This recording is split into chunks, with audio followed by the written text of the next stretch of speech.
So, have you ever heard this idea that the story of Jesus isn't really original? You know, the claim that it was just borrowed or maybe even copied from much older pagan myths? It's a really popular theory. You see it all over the internet, and today we're going to dive right into it. And this is really the core question, isn't it? Are the biggest events in Jesus' life, his death, his resurrection, are they just a remix of stories about ancient gods like Osiris or Mithra or maybe Dionysus? We're going to dig into a source that actually challenges this copycat theory head-on. It basically argues that if you look really closely at the details of these ancient myths, the supposed parallels with Jesus, well, they start to fall apart pretty quickly. So let's get into the first big comparison. All right, first up is one of the most common comparisons you'll hear, Jesus and the ancient Egyptian god Osiris. The claim is that they're both dying and rising gods. Sounds similar on the surface, right? Okay, so let's actually look at the story. In the Osiris myth, he's murdered and his body is dismembered. Now, his body does get reassembled, but, and this is a huge but, he doesn't come back to life on Earth. He becomes the king of the underworld. The source we're looking at contrasts this directly with the Gospels, where Jesus is described as physically resurrecting and appearing to people right here, in our world. And the source really doubles down on this point with a citation from Encyclopedia Britannica. The crucial distinction here is between a physical resurrection on Earth and a kind of spiritual renewal of life down in the underworld that present it as two totally different concepts.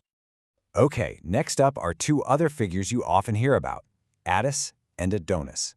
The source frames these stories not really as resurrections at all, but as what are called vegetation myths, basically allegories for the death and rebirth of nature through the seasons. The story of Attis is, well, it's pretty wild to be honest. The whole narrative is violent and really bizarre. And according to the source, the key takeaway here is that Attis never actually comes back from the dead. His body is simply preserved by Zeus. His hair keeps growing, his little finger keeps moving, but it's preservation, not resurrection. Big difference. And the myth of Adonis is just as dramatic. I mean, he's born from a tree, fought over by goddesses, and then killed by a wild boar. The source presents this as another classic vegetation myth. His death and his return from the underworld aren't about a person coming back to life. They're a symbol for the way plants die in the winter and are reborn in the spring. Okay, next, let's talk about Mithra. This is a big one, for sure. You'll hear this parallel brought up all the time. But the source we're examining argues that the alleged similarities are either just superficial or they're based on a total misunderstanding of what Mithraism was all about.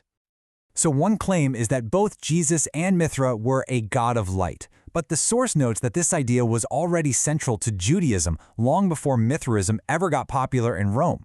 But even more importantly, the main event in Mithra's story has absolutely nothing to do with a sacrifice for humanity.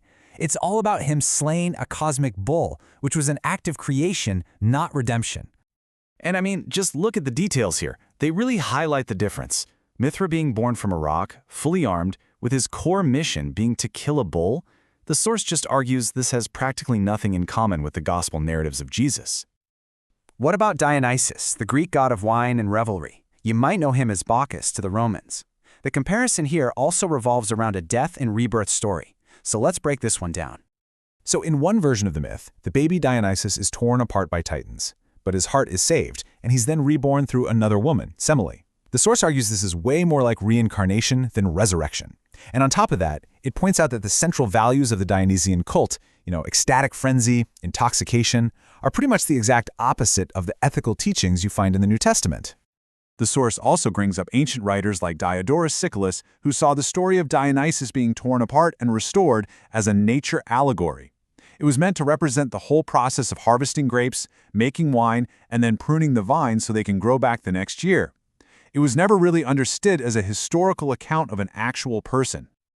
So after going through all these specific examples, the source kind of zooms out to make its bigger argument. It claims the fundamental difference here is one of genre. The pagan stories are myths, while the Gospels, it argues, are written as a form of ancient historical biography. Let's see how it builds that case.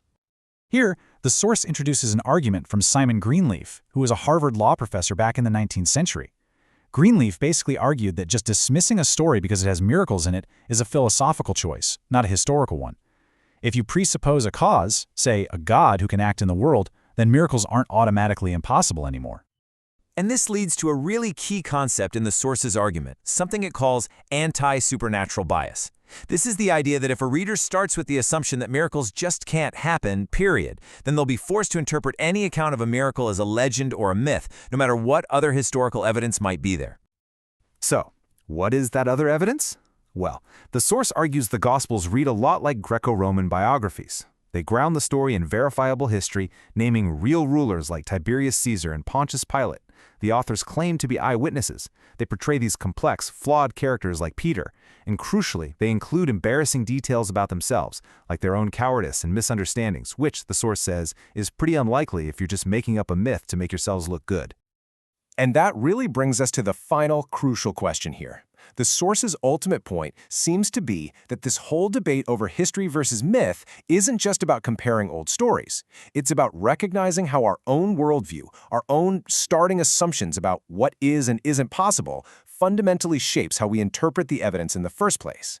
And that's a question worth thinking about, really, for any historical text.